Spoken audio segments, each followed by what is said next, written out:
Hindi ko alam kung paano magsisimula, kung paano pasasalamatan ang isang taon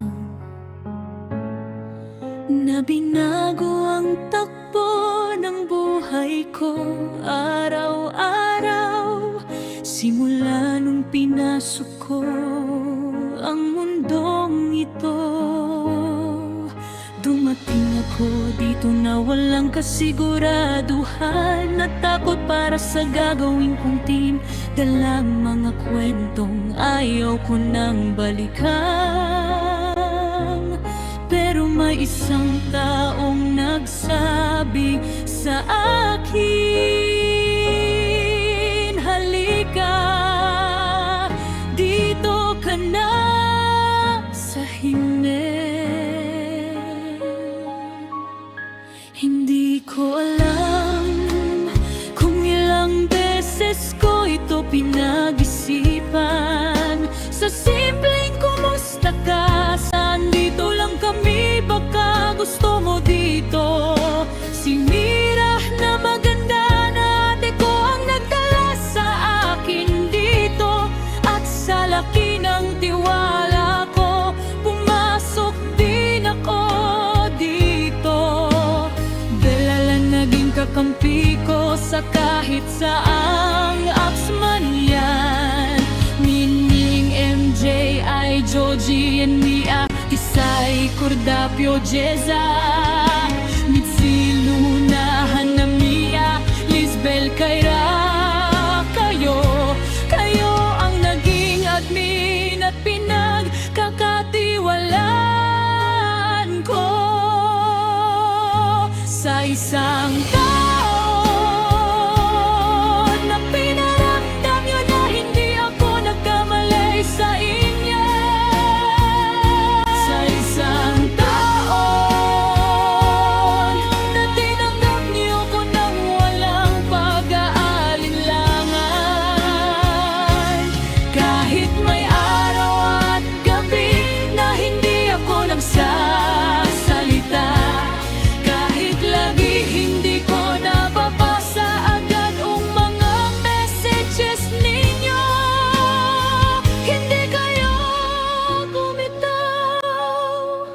Kaya ito ako, lumalaban dahil sa inyo.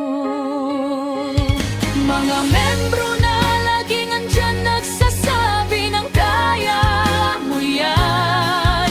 Mga membro na nawawalan ng gana. Mga membro na nakikinig kahit hating gabi na.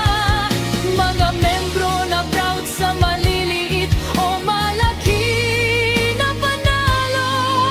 Sa inyo ko natutunan na ang pamilya hindi lang laging kadugo. Minsan may mga estranghero din na piniling magmahal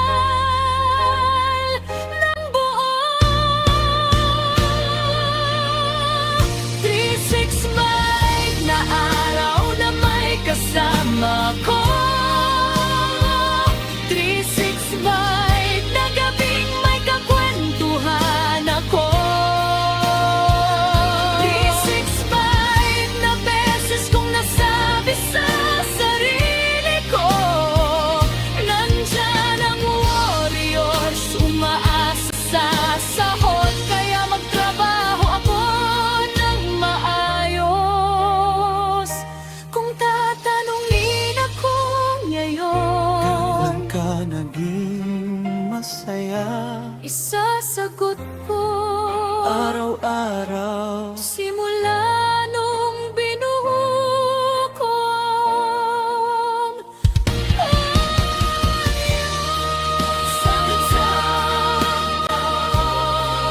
na binuo niyang warriors.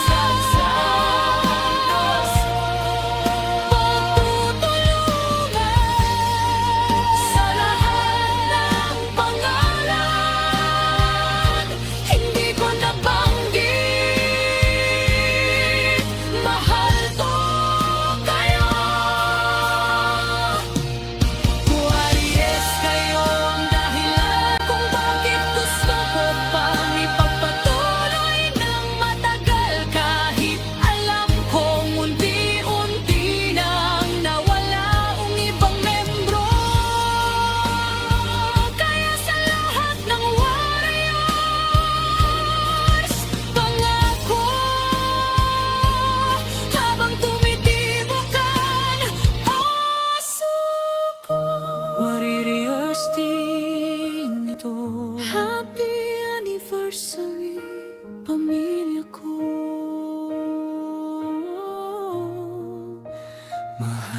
ko.